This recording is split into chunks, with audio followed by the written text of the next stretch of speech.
Hi, this is Lioness, and today I'm bringing you an encouragement from the book of Joshua.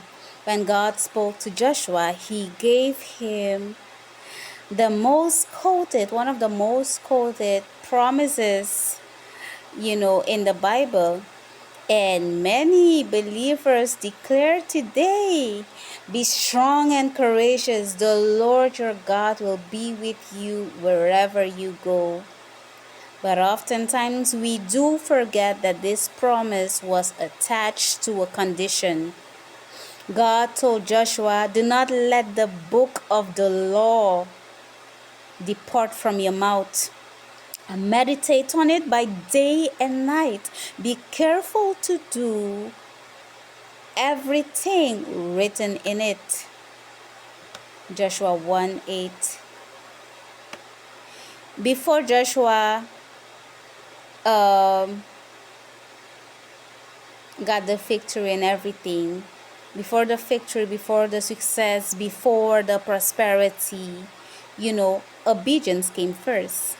Obedience came first. Joshua was instructed not to depart from the law given through Moses. The strength of his leadership would not come from any military strategy, but from faithfulness and obedience to God's commandments. So the promise was never meant to stand alone. The promise and the obedience belong together. God's principle was clear: obedience, alignment, then the blessing. So, yes, many of you may say, yes, but the law this, the law that. So, to clear up some things, I want to also educate you on certain things. When God gave Moses the law, there were different types of law, right? And understanding them helps us to explain why the Ten Commandments still stand today. The moral law, that was the Ten Commandments, and actually the Ten Commandments were written by the finger of God on stone tables. Why was it written by God's finger? Why was it so important that he had to write it on stone?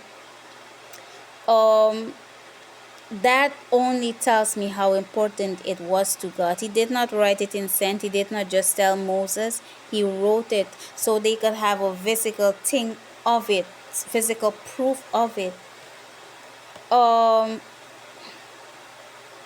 They also describe God's eternal moral character. So when you tell me that the Ten Commandments do not exist anymore, what you're telling me is that God's moral character does not exist anymore. No other gods, no idols before me, honor God's name, do not call the Lord's name in vain, remember the Sabbath, honor your parents, do not murder, do not commit adultery, do not lie, do not covet. These laws reflect God's nature. They are unchanging and universal. That is why they still stand.